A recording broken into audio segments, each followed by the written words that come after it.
Hello, everyone, and welcome. Today, I want to share something deeply personal and perhaps surprisingly relatable for many of you watching this right now. This is not going to be a polished, corporate presentation about how artificial intelligence is revolutionizing content creation. This is not going to be one of those breathless tech demos where everything works perfectly and the future looks impossibly bright and simple. This is going to be raw, honest, and maybe even a little frustrating at times, because that's exactly what my journey into AI video creation has been. It's been a roller coaster of excitement and disappointment, of breakthrough moments and soul-crushing failures, of technological wonder and profound limitation. Let me start with a confession. I fell down the rabbit hole of AI-generated content completely by accident. It wasn't some grand plan or business strategy. I didn't wake up one morning and decide, today's the day I become an AI content creator. It started simply, scrolling through YouTube Shorts one evening, probably when I should have been doing something more productive. You know that feeling when you tell yourself you're just going to watch one or two videos, and suddenly it's 2 hours later and you're watching content you never consciously chose to see? That's where I was. And that's when I noticed something strange. My algorithm, that mysterious force that seems to know me better than I know myself, that somehow predicts what I want to watch before I even know I want to watch it, had become absolutely saturated with AI-generated content. At first, it was just a few videos here and there, mixed in with everything else. But over the course of a few weeks, it seemed like every third or fourth video was AI-generated in some way. The algorithm had clearly identified something about my viewing patterns that suggested I'd be interested in this content, and it was right. I was fascinated. At first, I didn't even realize what I was looking at. Some of it was so sophisticated, so polished, that it just looked like regular content. There were these incredibly polished videos, perfectly timed cuts, impossibly smooth animations, voiceovers that sounded almost too perfect to be real, but not quite artificial enough to trigger suspicion. The kind of production quality that would normally require a team of professionals and expensive equipment. But here it was, seemingly produced by solo creators or small channels with relatively few subscribers. Then there were others that were, frankly, terrible. You know the ones I'm talking about.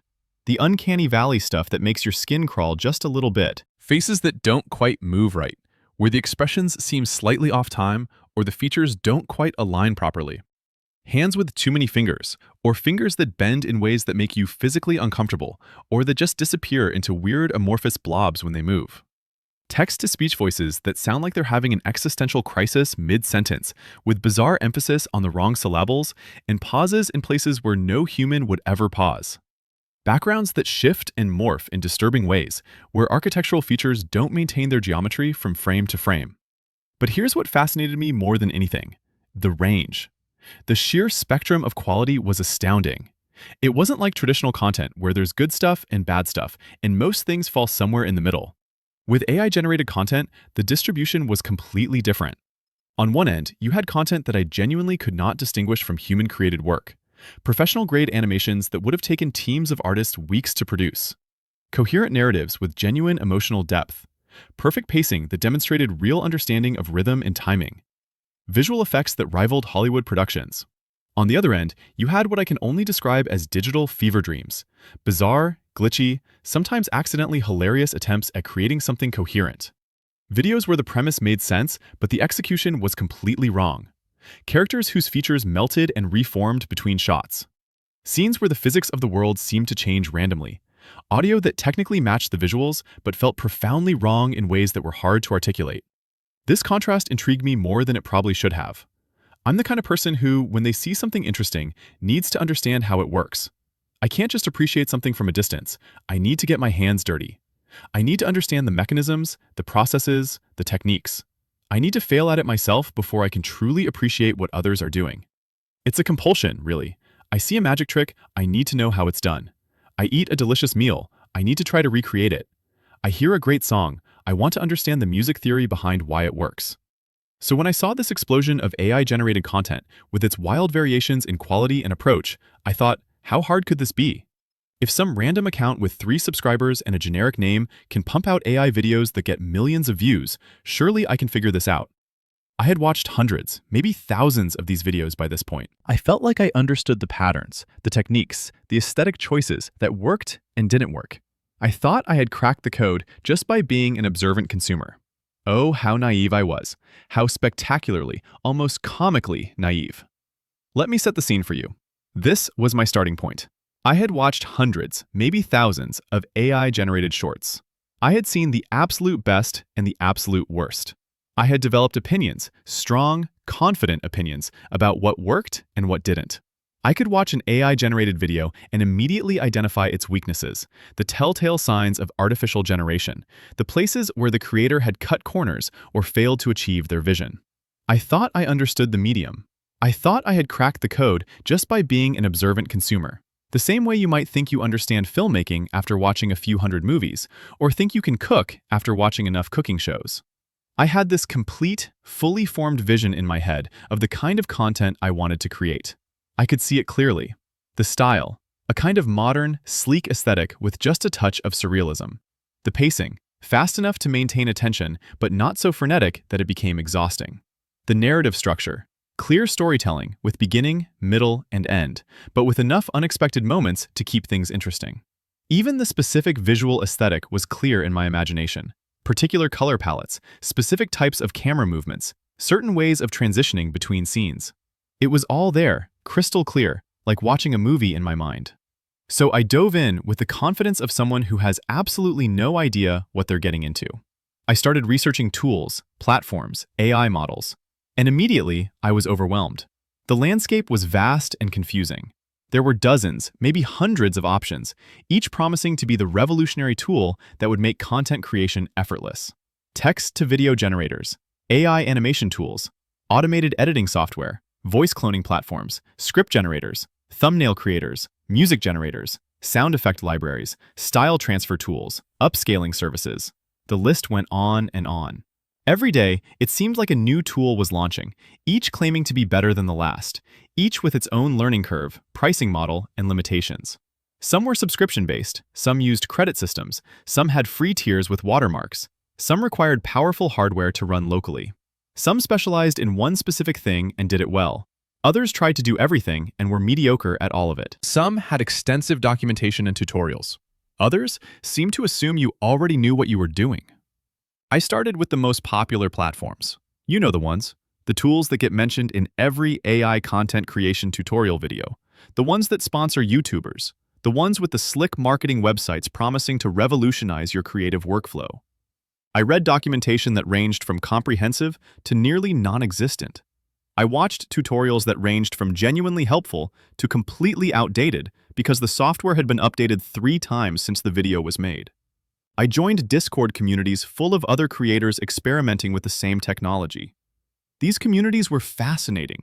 Everyone seemed so confident, so excited.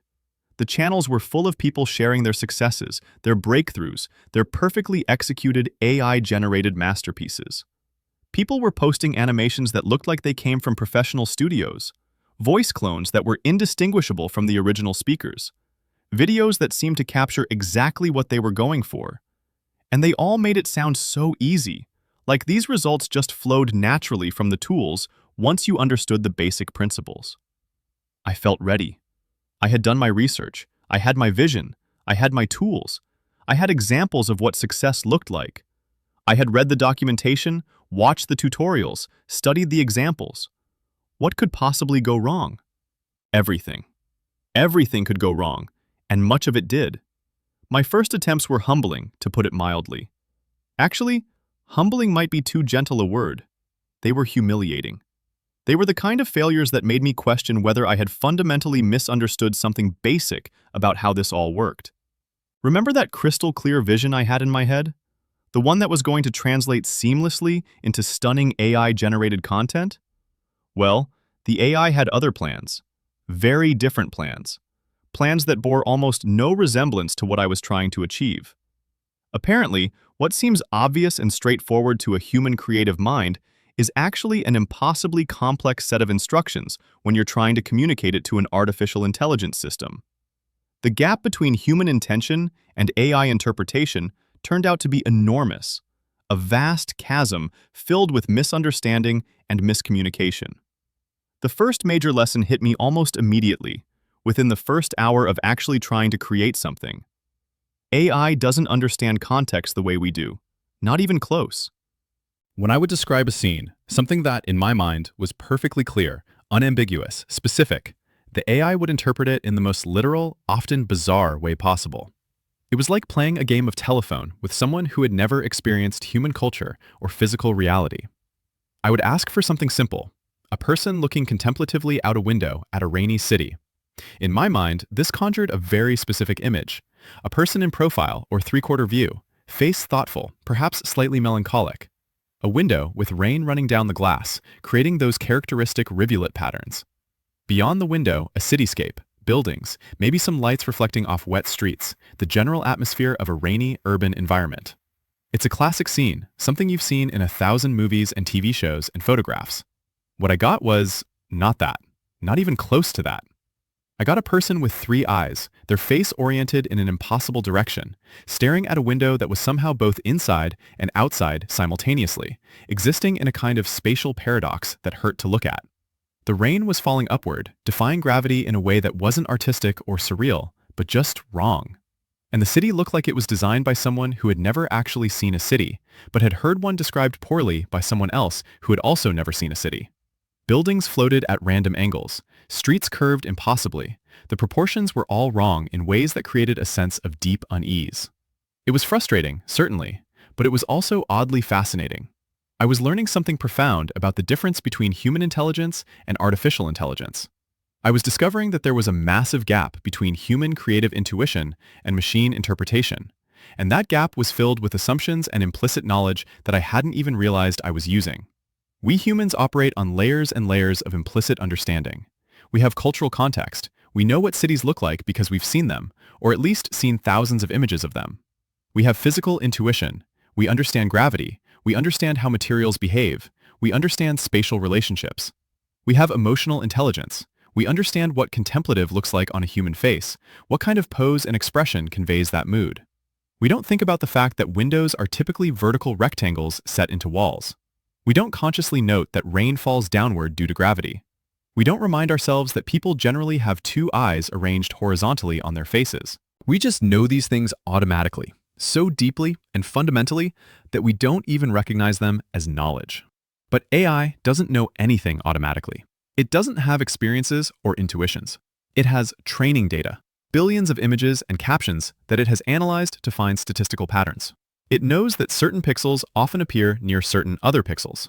It knows that certain words in prompts correlate with certain visual features. But understanding? True comprehension of what makes a scene work, what makes a moment emotionally resonant, what makes a visual composition compelling, what makes something feel right rather than wrong? That's still largely beyond current AI capabilities. The AI sees patterns in data, but it doesn't understand meaning.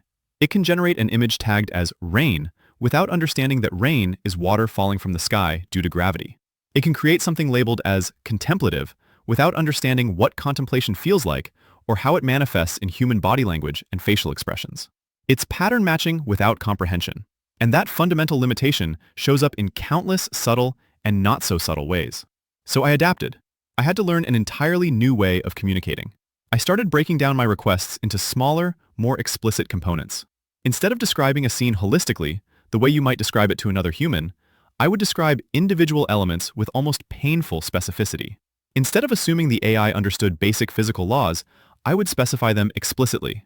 Rain falls vertically downward. The window is a vertical rectangle set into a wall. The person has 2 eyes positioned horizontally on their face, both looking in the same direction. My prompts became longer, more detailed, more technical. What started as a single sentence would balloon into a paragraph, then multiple paragraphs. I found myself specifying things that seemed absurdly obvious. But slowly, painfully, through hundreds of iterations and failed attempts, I started getting better results. Not perfect results, we'll get to that in a moment, but better, more consistent, closer to what I actually wanted. Now that I've set the stage with my initial dive into AI video creation, let's get into the real meat of this discussion. The day-to-day reality of working with these tools, the specific problems I've encountered, the workarounds I've developed, and the deeper lessons I've learned about both the technology and the creative process itself. Let me start with something that might surprise you. The biggest challenge isn't actually the technology itself. It's not the limitations of the models, or the bugs in the software, or the computational requirements. Those are all real challenges, certainly, but they're not the fundamental obstacle. The biggest challenge is communication. More specifically, It's learning how to communicate with something that doesn't truly understand communication in the way humans do. When you work with a human collaborator, a video editor, an animator, a cinematographer, a sound designer, you have the enormous benefit of shared understanding. You can say something vague like, "Make it feel more energetic," or "This scene needs to be darker, emotionally speaking," and they get it. They understand metaphor, implication, artistic intent. They can read between the lines and make creative decisions that align with your vision, even when you haven't explicitly articulated every detail. They can fill in gaps, interpret ambiguous direction, and make judgment calls based on their own expertise and creative instincts. This shared understanding is so fundamental to human collaboration that we often don't even notice it. We take it completely for granted. A director can tell a cinematographer, "Make it feel claustrophobic," and the cinematographer immediately knows to use tight framing, maybe a longer lens, limited depth of field, perhaps positioning the camera in confined spaces, or using foreground elements to create a sense of enclosure. They don't need a technical manual explaining every camera setting and positioning. The artistic intent gets translated into technical execution almost automatically. AI can't do that. Not yet, anyway. Not even close. AI is simultaneously incredibly sophisticated and frustratingly literal. It can perform complex technical tasks that would take humans hours or days, generating detailed images in seconds, creating coherent audio from text, producing animations that would require frame-by-frame work. But it completely fails at understanding nuance, implication, or creative intent that isn't explicitly stated.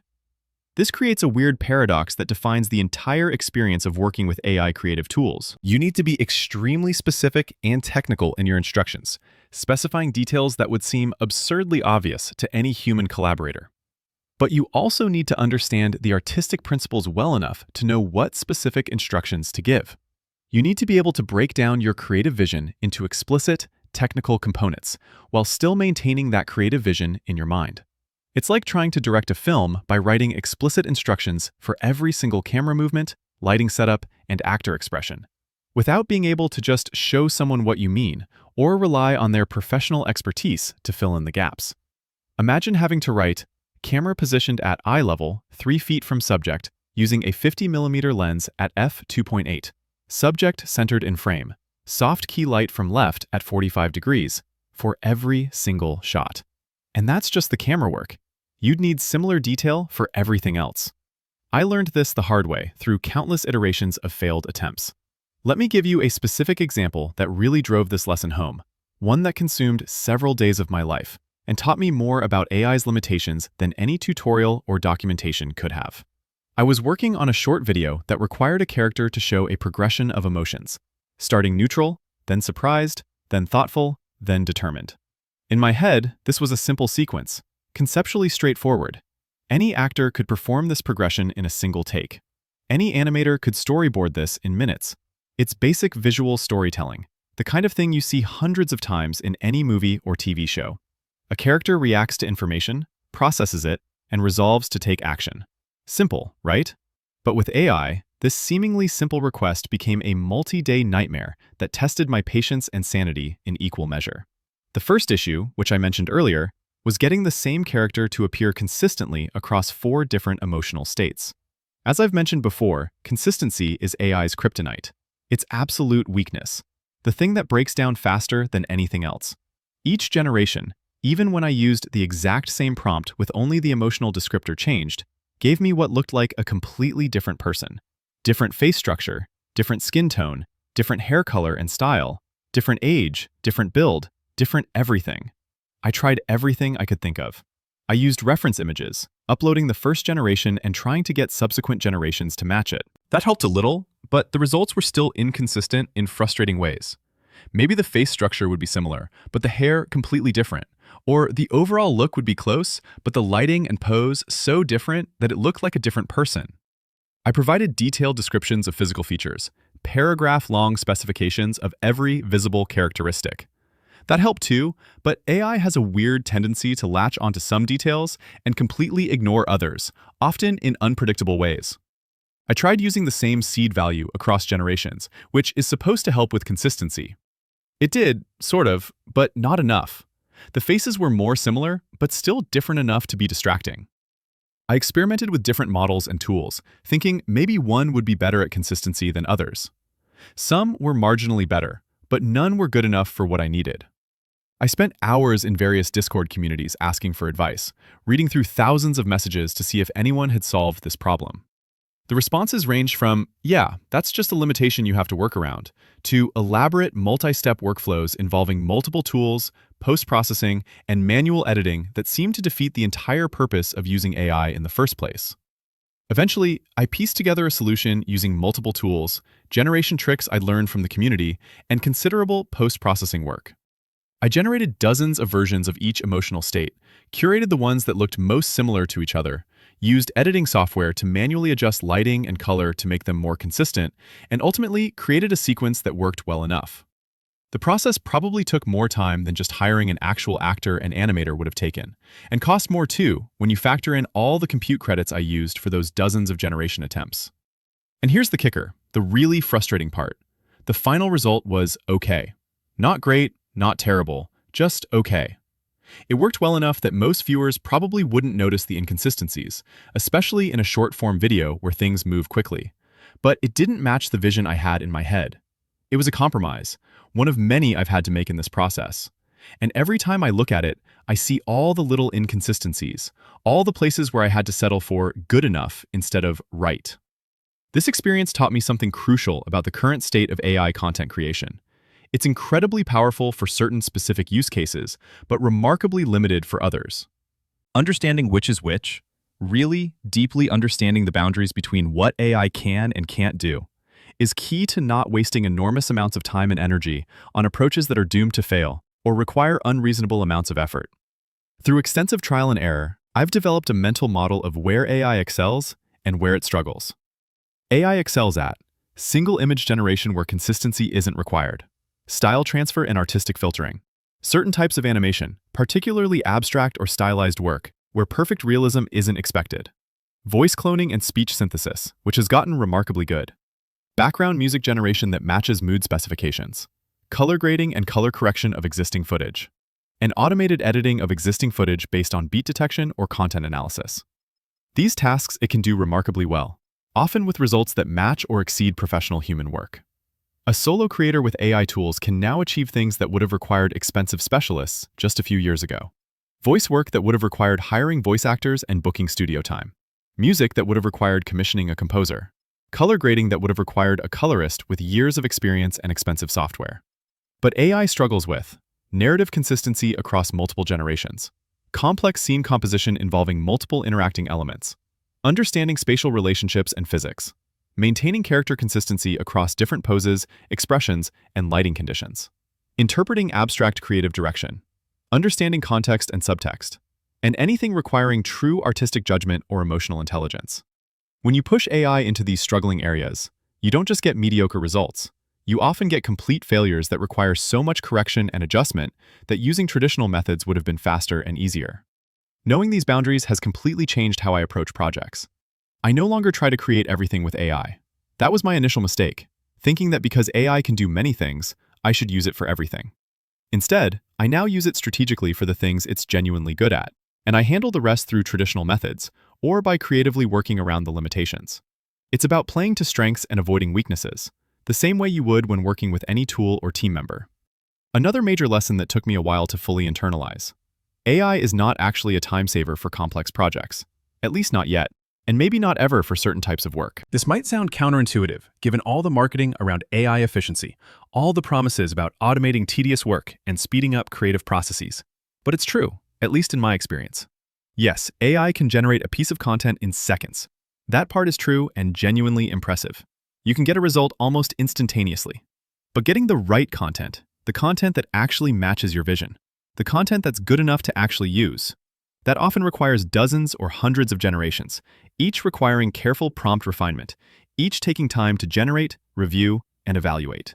I've spent hours, sometimes entire days, crafting the perfect prompt for a single 5-second clip. Iterating on the wording, adjusting parameters, trying different approaches, generating dozens of versions to see what works. That's not efficient by any traditional measure of efficiency. It's often slower than traditional methods, at least for now. What AI offers isn't necessarily speed, it's possibility. It allows solo creators to attempt things that would traditionally require teams of specialists and professional equipment. It democratizes certain types of content creation, making them accessible to people who don't have large budgets or industry connections. But it doesn't necessarily make the creation process faster or easier, just different. The time you save on execution, you often spend on iteration and refinement. The effort you save on technical skill, you spend on prompt engineering and curation. Before we wrap up, I want to share some practical, hands-on examples and tips that I wish someone had told me when I was starting out. These are the kind of insights you only gain through hours of frustration and experimentation. The shortcuts and workarounds that aren't in any official documentation. Let me start with workflow optimization. One of the biggest mistakes I made early on was treating each generation as a completely separate task. I would create one image, wait for it to generate, evaluate it, then create another. This is incredibly inefficient. What I learned is that batch generation is your friend. Most AI tools allow you to queue up multiple generations with slight variations. Use this. Create 10 variations of your prompt with small tweaks. Let them all generate, then evaluate them all together. You'll spot patterns much faster this way and understand what changes actually make a difference. Here's another critical tip about prompting that took me weeks to figure out. Order matters more than you'd think. AI models typically pay more attention to words at the beginning of your prompt than words at the end. So structure your prompts with the most important elements first. If you want a close-up of a character's face, start with that. Don't bury it at the end of a long description. Close-up of a woman's face, thoughtful expression, looking out a window, works better than a scene with a window and rain where there's a woman and she's thinking and you can see her face up close. Weight your keywords when the tool supports it. Many AI generation tools allow you to emphasize certain words using syntax like parentheses or numbers. Learn your tool's specific syntax and use it. A 3 parentheses dramatic 3 parentheses sunset will give you much more dramatic results than just a dramatic sunset. This seems obvious in retrospect, but it wasn't intuitive to me at first. Negative prompts are equally important as positive prompts. Telling the AI what not to include can be just as valuable as telling it what to include. No hands visible, no text, no watermarks can save you from common AI artifacts. I maintain a list of standard negative prompts that I include in almost everything. Things like blurry, distorted, low quality, artifacts, duplicate, malformed. Let me share a specific example of a project that taught me valuable lessons. I was trying to create a short video about a day in the life of a character. Simple concept, right? Morning to night, showing different activities.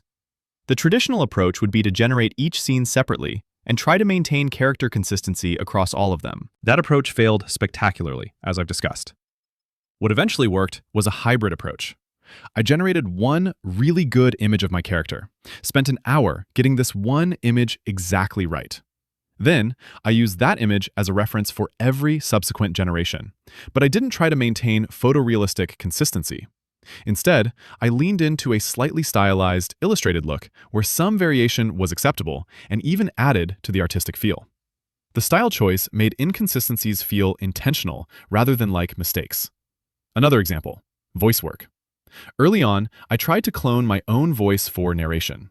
The results were technically impressive, but somehow felt off. There was something in the cadence, the emphasis, that didn't sound quite like me. What I learned is that AI voice cloning works best when you're not trying to replicate someone the audience knows well. Using AI voices for characters or generic narrators works great. Using it to clone your own voice when your audience knows what you actually sound like, much riskier. Here's a tip about music generation that saved me countless hours. Don't try to generate your entire soundtrack as one piece. Generate short loops and layers. A drum loop here, a melody there, an ambient pad. Then layer them yourself using simple audio editing software. You'll have much more control, and the results will feel more professional and less obviously AI generated. Plus, if one element isn't quite right, you only need to regenerate that piece, not the entire track. For video generation, embrace the limitations. Current AI video tools are amazing at certain things and terrible at others. They're great at abstract visuals, natural phenomena like clouds or water, establishing shots of environments. They struggle with complex human movements, fast actions, anything requiring precise choreography. Plan your projects around what works. Use AI for the establishing shots and atmosphere. Use traditional methods or creative editing for the complex stuff. Here's something nobody tells you about rendering times and costs. Different tools have wildly different pricing structures, and the best tool isn't always the most cost-effective for your needs. I keep a spreadsheet tracking the actual cost per usable generation for different tools. Some expensive tools actually end up cheaper because they produce usable results more consistently. Some cheap tools end up expensive because you need 50 generations to get one good result. Manage your prompt library obsessively. I maintain a document with all my successful prompts categorized by type: character descriptions, scene compositions, lighting setups, style references. When something works, save it immediately with notes about what made it work. You'll forget these details faster than you think, and rebuilding that knowledge is frustrating. Learn your model's biases and tendencies. Every AI model has patterns in what it generates. Some models lean towards certain color palettes, certain composition styles, certain facial features. You can fight against these biases, but it's often easier to work with them.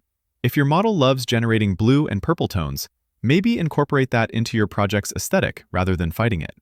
Test on multiple devices and screens.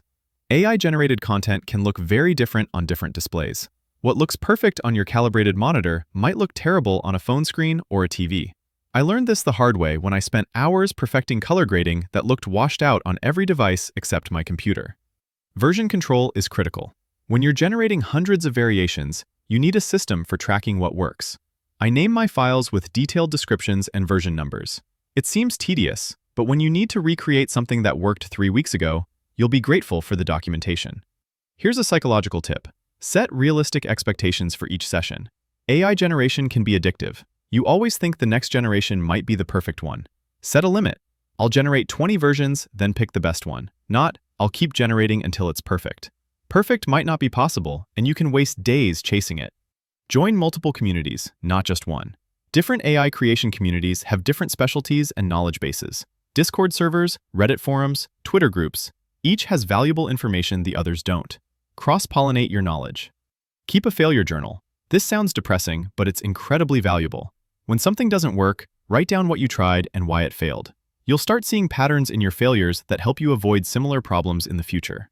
Stay ethical and transparent. This isn't just moral advice, it's practical. Audiences are getting savvy about AI content. Being upfront about your process builds trust and actually makes people more interested in your work, not less. The creators who try to hide their AI use often get called out and lose credibility. Finally, remember that these tools are evolving constantly. A technique that doesn't work today might work perfectly next month. A tool that's essential now might be obsolete in 6 months. Stay flexible, stay curious, and don't get too attached to any specific workflow or tool. The field is moving too fast for rigid thinking. Now, before we truly close this extended journey, I want to take you even deeper into some advanced concepts and techniques that I've discovered along the way. These are insights that go beyond the basics into the nuanced territory that separates beginners from intermediate practitioners and intermediate practitioners from those who are truly pushing the boundaries of what's possible with current AI technology. Let's start by talking about prompt engineering at an advanced level. When I first started, I thought prompt engineering was simply about being descriptive and specific. And while that's true, it's only scratching the surface. Advanced prompt engineering is actually about understanding the underlying patterns in how these models were trained and exploiting those patterns to achieve better results. For example, many models were trained on datasets that included lots of professional photography with detailed metadata. This means if you structure your prompts like camera metadata, shot on Sony a7 III, 85mm f1.4, golden hour, shallow depth of field, you'll often get better results than if you just say, nice lighting. The model has seen thousands of images tagged with that kind of technical information and has learned to associate those specifications with certain visual qualities. Similarly, referencing specific artists, photographers, or art movements can be incredibly powerful, but not in the way most people use them. Instead of just saying, in the style of Van Gogh, understanding what specifically makes Van Gogh's style distinctive, the bold brushstrokes, the swirling motion, the vibrant color contrasts, and describing those elements explicitly will give you more control and often better results than just name-dropping an artist. I've developed what I call a layered prompting technique, where I structure prompts in multiple layers. First the subject and composition, then the style and aesthetic, then the technical details, then the mood and atmosphere, and finally, the things to avoid. This hierarchical structure seems to work better than just throwing everything into one long paragraph. The model processes information sequentially, and structuring your prompt to match that processing order can make a significant difference. Let me talk about something that's rarely discussed but incredibly important: the concept of model drift and how to work around it. AI models get updated frequently, and sometimes these updates change the way they interpret prompts, their default aesthetic preferences, or their tendency towards certain types of outputs. This means that a prompt that worked perfectly last month might produce different results today. I keep detailed notes, not just of prompts that work, but also the date and the specific model version when they worked. This might sound obsessive, but it saved me countless hours. When a prompt stops working the way it used to, I can reference my notes and often figure out how to adjust it for the new model version. Sometimes it's as simple as adjusting the weight of certain keywords. Sometimes it requires more fundamental restructuring. Let's discuss a topic that many creators don't think about enough: the importance of understanding the training data biases in the models you're using. Every AI model has biases built in from its training data. These aren't necessarily bad biases, they're just patterns in the data that influence the outputs. Understanding these biases helps you work with them rather than against them. For instance, many image generation models were trained heavily on Western art and photography, which means they have certain aesthetic assumptions built in. If you're trying to create content that reflects non-Western aesthetics, you need to be much more explicit and detailed in your prompts to overcome these default assumptions. This isn't a limitation of the technology itself, it's a characteristic of how the models were trained, and being aware of it helps you compensate. Now let me share something I've learned about combining multiple AI tools in sophisticated workflows. The real power often isn't in any single tool, but in how you chain them together.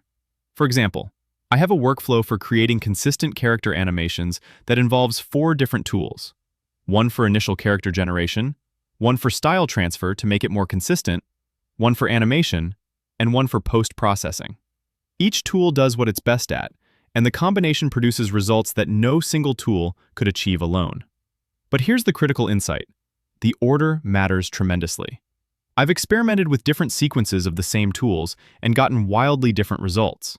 Sometimes you want to do style transfer before animation, sometimes after. Sometimes you want to upscale early in the process, sometimes at the end. There's no universal rule. It depends on what you're trying to achieve and the specific strengths and weaknesses of each tool in your chain. Let me talk about something technical that makes a huge difference: understanding latent space and how to navigate it. When you generate an image with AI, you're essentially sampling a point in a high-dimensional mathematical space. Images that are close together in this space tend to look similar. Understanding this concept helps you use features like image-to-image generation, in-painting, and variation generation much more effectively. For instance, if you generate an image you almost like, instead of starting over with a new prompt, you can use that image as a starting point and make small adjustments. This keeps you in the same region of latent space and tends to produce variations that maintain the qualities you liked while adjusting the things you didn't. It's much more efficient than random generation. I want to discuss the concept of creative constraints with AI tools. Paradoxically, I've found that imposing strict constraints on my AI generations often leads to more creative results than having unlimited freedom. For example, limiting myself to black and white, or to a specific color palette, or to a particular aspect ratio, forces me to think more creatively about composition and storytelling. These constraints also help overcome one of AI's weaknesses: its tendency toward a kind of bland, averaged aesthetic.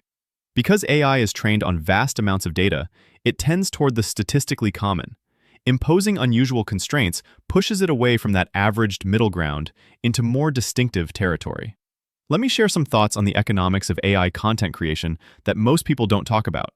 There's this myth that AI makes content creation cheap. And in some ways it does. You don't need to hire voice actors or buy stock footage or pay for studio time. But the hidden costs are significant. The computational cost of generation, especially if you're iterating heavily. The time cost of prompt engineering and curation. The opportunity cost of learning these tools versus using that time for traditional creation methods. I track my actual costs carefully, not just the monetary cost of tool subscriptions and compute credits, but also my time valued at what I could be earning doing something else. For some types of content, AI is incredibly cost-effective. For others, traditional methods are actually cheaper when you account for all the hidden costs. Understanding this helps you make better decisions about when to use AI and when to use traditional approaches. Now let's talk about quality control and how to develop a good eye for AI artifacts and problems. When you first start working with AI, everything looks either amazing or obviously broken.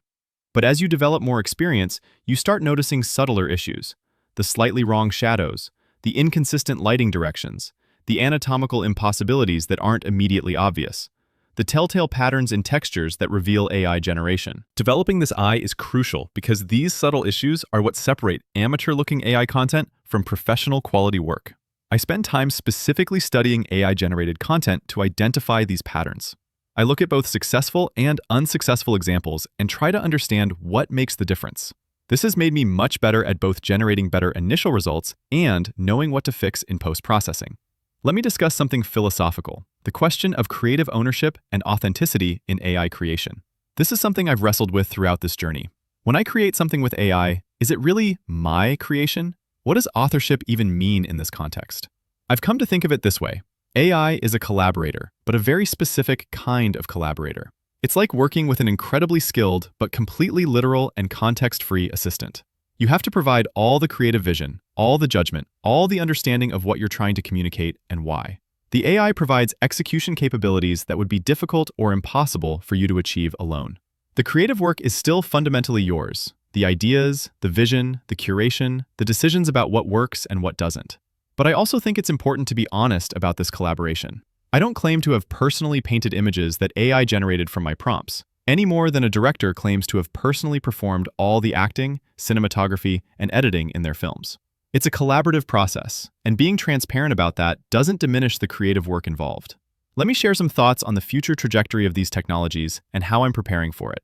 The rate of improvement is so fast that any specific technical knowledge becomes outdated quickly. So instead of focusing on mastering current tools, I focus on developing more fundamental skills that will remain relevant as tools change. Understanding composition, color theory, narrative structure, pacing, audience psychology, these principles transcend any specific tool. Learning how to critically evaluate outputs, how to articulate what's working and what isn't, how to iterate toward a vision, these skills transfer across tools and even across mediums. Building a strong foundation in these fundamentals means I can adapt quickly as new tools emerge. I'm also focusing on developing what I call tool agnosticism, not getting too attached to any specific platform or workflow. I regularly experiment with new tools, even when my current setup is working fine, just to stay familiar with what's emerging. This keeps me flexible and prevents me from being blindsided when the landscape shifts. Now let me talk about collaboration with other creators and why it's become more important than ever in this space. AI tools are changing so fast that no one person can keep up with everything. The creators who share knowledge, who collaborate on workflows, who help each other solve problems, these are the ones making the most progress. I'm part of several informal communities where we share our discoveries, our failures, our techniques. When someone figures out a better way to do something, we all benefit. When I hit a wall, there's usually someone who's encountered a similar problem and can point me in the right direction. This collective knowledge is incredibly valuable. But I also think there's something deeper happening. As AI tools become more powerful and accessible, what differentiates creators is less about technical capability and more about vision, taste, and creative judgment. Collaborating with other creators helps develop these softer skills through exposure to different perspectives and approaches. Let me discuss the importance of developing a personal style and voice when working with AI. One of the risks of AI content creation is that everything starts looking the same because everyone's using the same tools, trained on the same data. Fighting against this homogenization requires conscious effort. I've developed a personal aesthetic by imposing consistent choices across my work: certain color palettes, certain compositional rules, certain thematic elements. These aren't things the AI does automatically. They're choices I make consistently. Over time, this creates a recognizable style that's distinctly mine, even though the execution involves AI tools.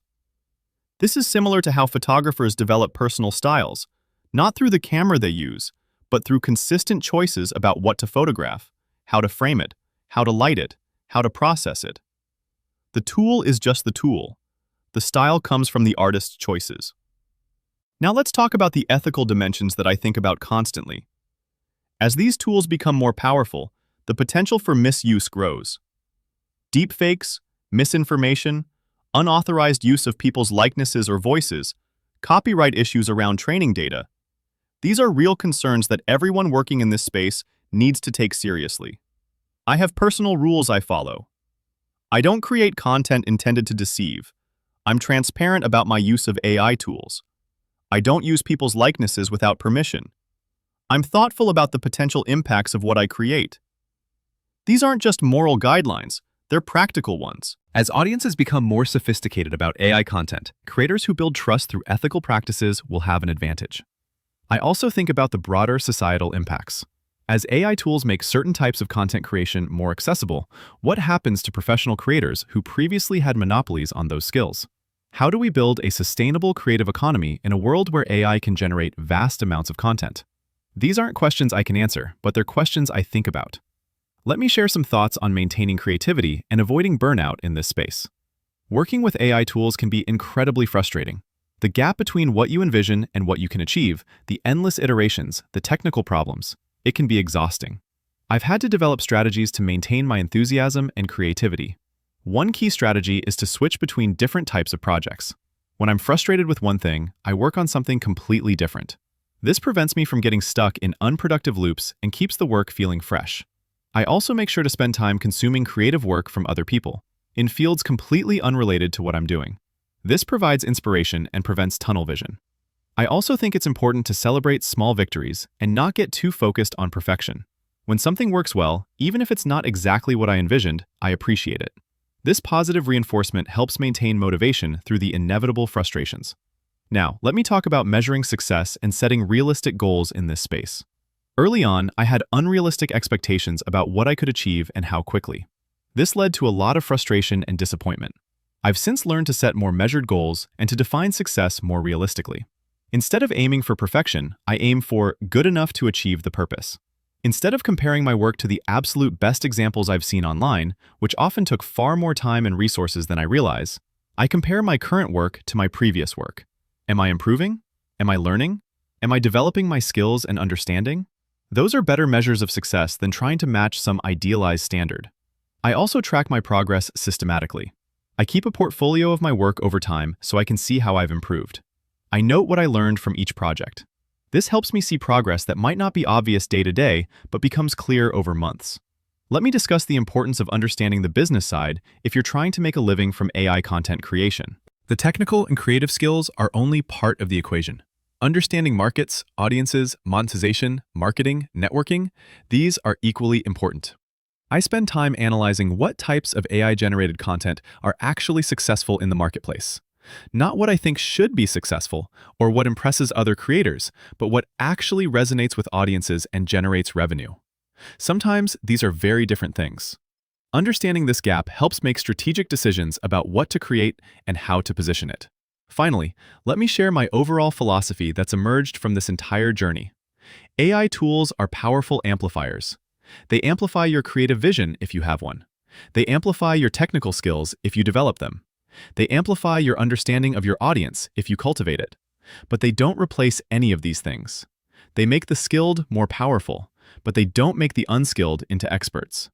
The future belongs to creators who can combine strong fundamentals in their craft with sophisticated understanding of these new tools. Not people who rely entirely on AI, and not people who reject it entirely, but people who understand both deeply and know when to use which approach. This is a long journey, and we're still in the early stages. The tools will keep improving. The techniques will keep evolving. The landscape will keep shifting. But the core principles, creativity, judgment, technical skill, ethical practice, continuous learning, these will remain constant. Focus on building those foundations, and you'll be able to adapt to whatever comes next. Thank you for staying with me through this extended deep dive into AI video creation. I hope these insights, from the practical to the philosophical, give you a more complete picture of what this journey actually entails, and help you on your own path in this fascinating and rapidly evolving field. Before we truly conclude, I want to address some final topics that are crucial for anyone serious about pursuing AI video creation as more than just a hobby. These are the practical realities, the day-to-day considerations, and the strategic thinking that separate those who dabble from those who build sustainable practices in this space. Let me talk about time management and productivity in AI creation. One of the biggest challenges I've faced is that AI generation is unpredictable in terms of time investment. Traditional creative work often has predictable timelines. You know roughly how long it takes to edit a video, to write a script, to record audio. But with AI generation, you might get perfect results in 5 minutes, or you might spend 5 hours iterating and still not achieve what you want. This unpredictability makes it hard to schedule work, to commit to deadlines, to plan projects. I've had to develop strategies to manage this uncertainty. One approach is to build in much larger time buffers than I would for traditional work. Another is to always have multiple projects running in parallel, so if I'm stuck on one, I can switch to another and maintain productivity. I've also learned to recognize when I'm in a productive flow versus when I'm just spinning my wheels.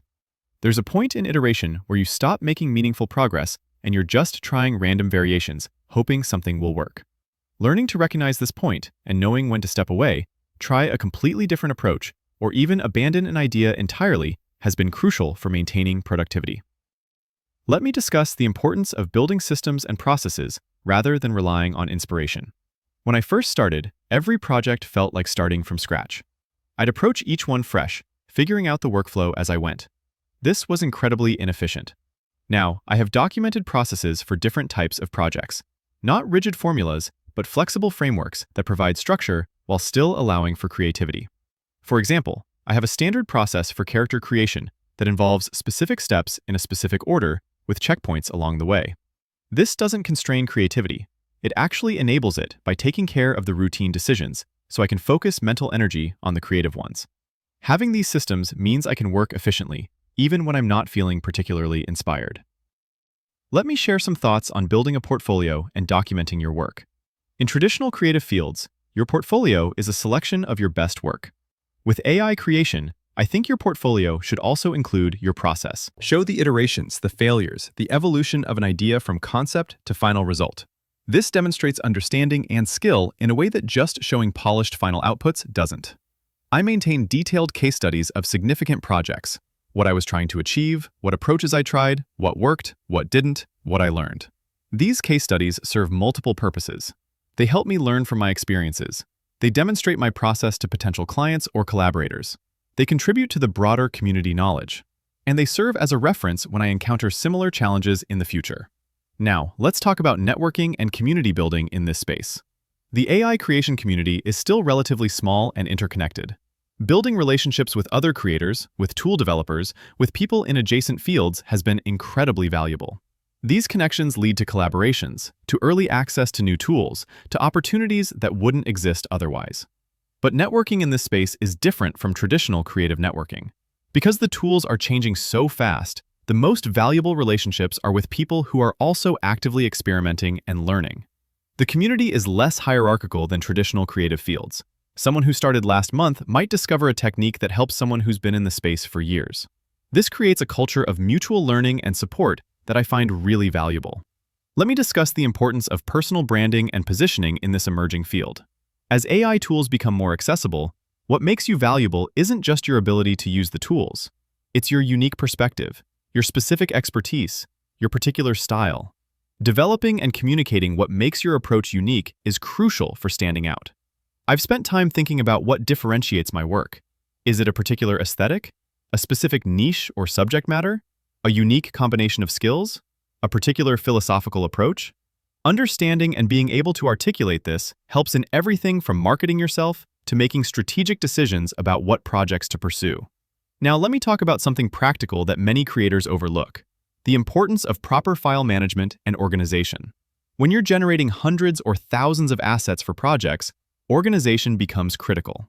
I have a detailed system for naming files, organizing directories, tracking versions, and documenting which prompts or settings produced which results. This might seem boring compared to the creative work, but I can't count how many times proper organization has saved me hours of work. Being able to quickly find that one variation from 3 weeks ago, or to reference the exact settings that produced a particular result, or to track the evolution of an idea across multiple sessions, these capabilities directly impact productivity and quality. Let me share some thoughts on continuous learning and skill development. The field is moving so fast that continuous learning isn't optional. It's essential for staying relevant. But you can't learn everything, so strategic decisions about what to learn become important. I focus on learning things that have lasting value across different tools and platforms, fundamental concepts rather than specific software features. I also dedicate time to learning from failures, both my own and others. When I see AI-generated content that doesn't work, I analyze why. When my own projects fail, I document the reasons. This deliberate analysis of failure is as valuable as studying successes, maybe more so. Let's discuss the importance of mental models for understanding AI capabilities and limitations. Instead of just memorizing what works and what doesn't, developing conceptual understanding of why certain things work helps you extrapolate to new situations. Understanding concepts like latent space, training data bias, model architecture. These aren't just academic, they give you intuitions that help you work more effectively. I've found that reading research papers, even when I don't understand all the technical details, helps develop these mental models. Understanding the basics of how these systems work at a conceptual level makes me much better at predicting what will work and troubleshooting when things don't. Now let me talk about sustainability and avoiding burnout. This work can be all-consuming. The constant evolution of tools, the infinite possibilities for experimentation, the communities that are active around the clock. It's easy to feel like you're always falling behind, like there's always something new you should be learning or trying. I've had to consciously create boundaries. Designated work hours, even though I'm passionate about this, time away from screens and AI communities, engagement with other interests and creative pursuits. These aren't luxuries, they're necessary for maintaining the mental freshness and perspective that quality creative work requires. I've also learned to be strategic about what new developments to pay attention to. Not every new tool or technique requires immediate investigation. Some will be dead ends, some will be superseded by better approaches within weeks. Learning to identify what's genuinely significant versus what's just hype is an important skill for managing information overload. Let me discuss the business models and monetization strategies I've observed working in this space. Some creators focus on direct content creation, making videos, images, music for clients or audiences. Others focus on education, teaching others how to use these tools. Some build tools or plugins themselves. Some do consultation or strategy work. The most successful creators I know often combine multiple revenue streams. They might create content, teach about their process, consult with businesses, and develop tools, each reinforcing the others. This diversification provides financial stability in a rapidly changing field where any single approach might become obsolete. Finally, let me share my thoughts on maintaining passion and purpose in this work. With all the technical challenges, the frustrations, the continuous learning required, it's important to stay connected to why you're doing this. For me, it's the fascination with the technology itself, the joy of creating things I couldn't create otherwise, and the excitement of being part of something genuinely new and transformative. But your reasons might be different, and that's fine. What's important is to regularly reconnect with those reasons, especially during difficult periods. The technical skills and knowledge are important, but passion and purpose are what sustain you through the inevitable frustrations and setbacks. As we close this comprehensive journey through AI video creation, I want to emphasize one final time. This is still the beginning. We're early adopters, pioneers, experimenters. The tools will get better, the techniques will evolve, the field will mature. But the fundamental skills we're developing now, creative vision, technical adaptability, critical judgment, ethical consideration, these will remain valuable regardless of how the specific tools change. Thank you for investing this time in understanding not just the surface-level how-to, but the deeper realities of working with AI in creative contexts. Whether you're just starting your journey or you're well into it, I hope these insights help you navigate this fascinating, frustrating, and ultimately rewarding field. Keep creating, keep learning, keep pushing boundaries, and most importantly, keep that sense of wonder and curiosity that probably drew you to this technology in the first place. The future of creative expression is being written right now, and you're part of that story. As we reach the final stretch of this journey through my AI video creation experience, I want to pull back and look at the bigger picture. Where this technology is headed, what it means for creators like me, and maybe like you, what it means for the creative industries more broadly, and what I've ultimately learned from this entire process that extends beyond just technical knowledge into more fundamental insights about creativity, technology, and the future of content creation. First, let's talk about the trajectory, because it's genuinely one of the most remarkable aspects of this entire field. The pace of improvement in AI technology is genuinely breathtaking, unlike anything I've seen in technology before. and I've been following tech closely for years. I mentioned this earlier, but it bears repeating and expanding upon because it fundamentally changes how you need to think about working in this space. Every week, sometimes every day, there are noticeable improvements. Models get updated with new capabilities. New features roll out that solve problems that seemed intractable just weeks earlier. Previously impossible tasks become routine.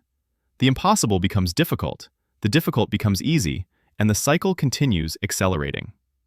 Just in the time I've been working with these tools, we're talking months, not years, I've seen AI go from producing uncanny, obviously artificial faces that triggered immediate revulsion to generating photorealistic humans that can fool even careful observers. I've watched voice synthesis go from obviously robotic speech that sounded like a bad GPS system to nearly indistinguishable from real human speech, complete with natural pacing, emotional inflection, and even subtle imperfections that make it sound more human. I've seen video generation evolve from short, glitchy clips that could barely maintain coherence for a few seconds to increasingly stable sequences that can maintain consistency for much longer periods. This rapid improvement means that many of the limitations I've discussed in this video, these specific technical challenges and frustrations I've detailed, might already be outdated by the time you're watching this. The consistency problems I struggled with last month are already partially solved by newer models.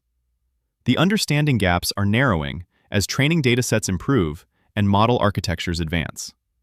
The quality ceiling keeps rising with each generation of technology. Problems that seemed fundamental might turn out to be temporary limitations of specific model versions. This creates an interesting challenge for anyone working in this space. You're essentially trying to master tools that are constantly changing beneath your feet. Workflows that work perfectly today might be obsolete tomorrow when a new model version drops.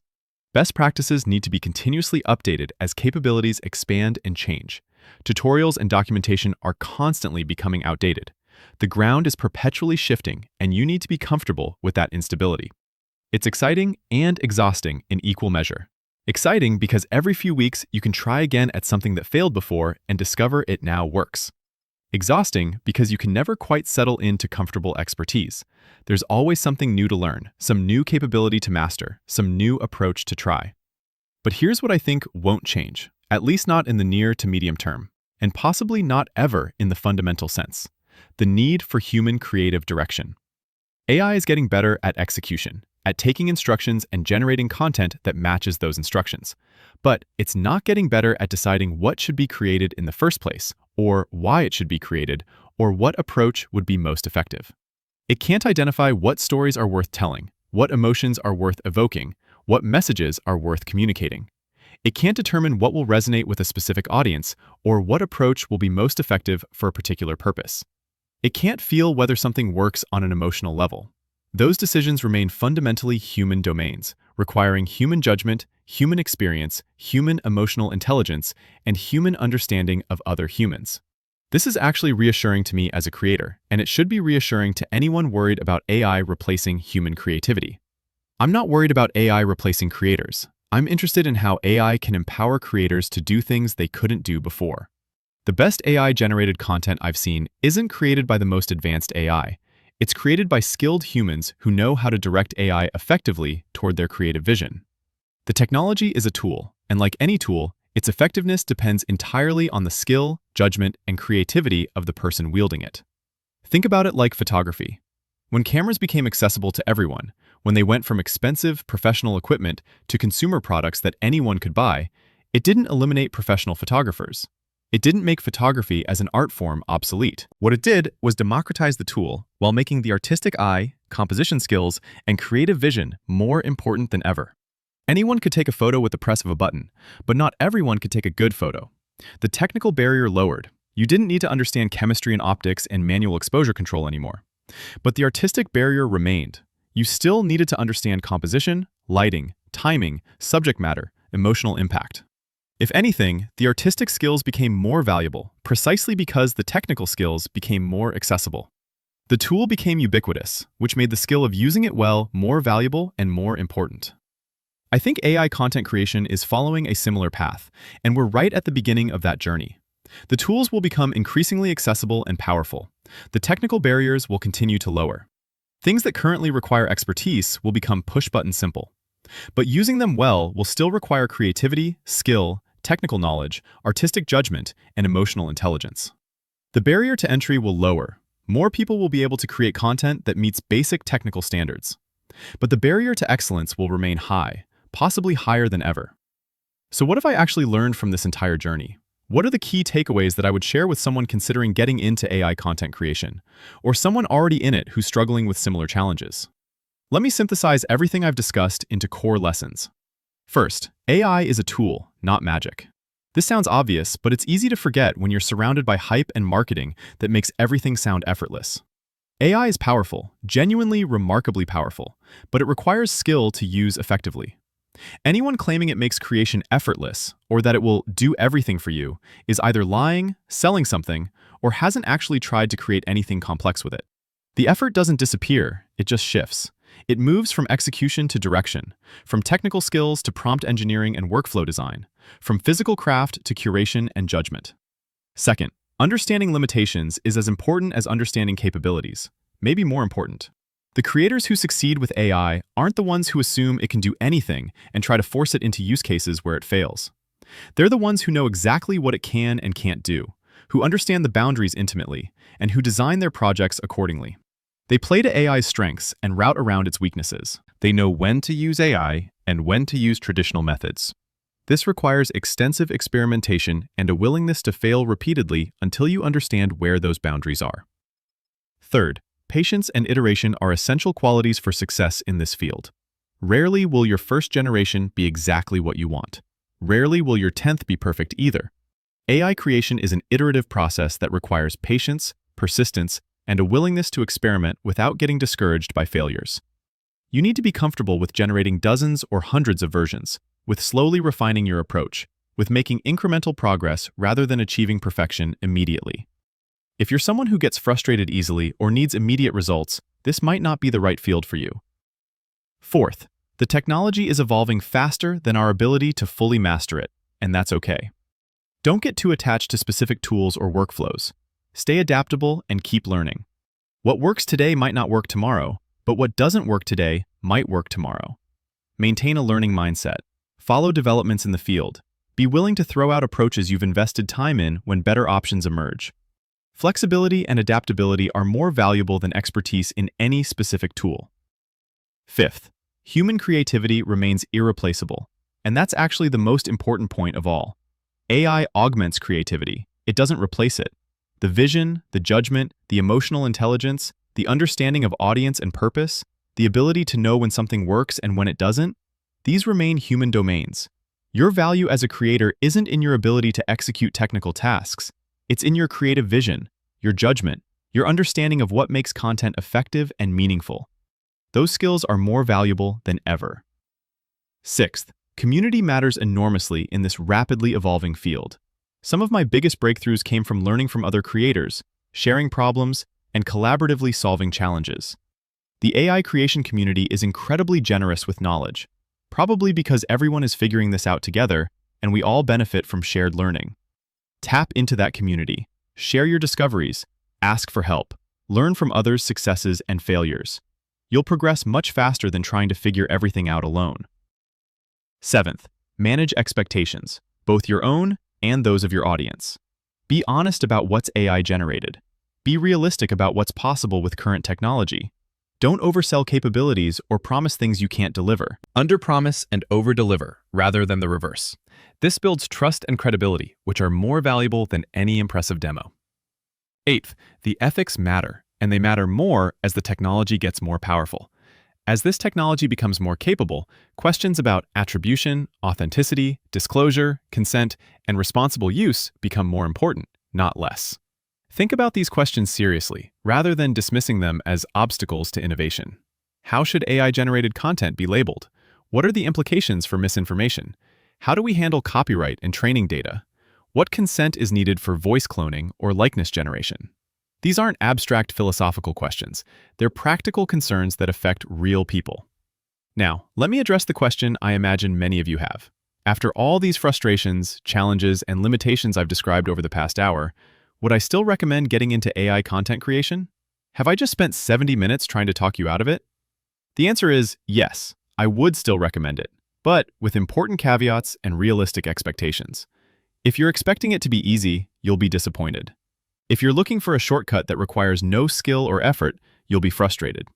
If you think AI will just do everything for you while you passively watch and collect views, you'll fail. If you're not willing to learn, experiment, fail repeatedly, and invest significant time, this isn't for you. But if you're genuinely curious about the technology, willing to learn and experiment, interested in developing new skills, excited about the creative possibilities despite the current limitations, and comfortable with uncertainty and rapid change, then absolutely, yes. This is a fascinating time to be exploring this space. Genuinely one of the most interesting times to be involved in content creation, period. We're at a unique moment in technological history. We're past the very earliest, most primitive stage where nothing really worked, where AI-generated content was an obvious curiosity with no practical applications. But we're not yet at the mature stage where everything is polished and standardized, where best practices are established and the tools are reliable and predictable. We're in the messy middle, the Wild West phase, where there's room for experimentation, innovation, and discovery, where people are still figuring out what's possible and what works. The creators who invest time now in understanding these tools, developing workflows, building expertise, and establishing themselves in this space will have a significant advantage as the technology continues to improve and become more mainstream.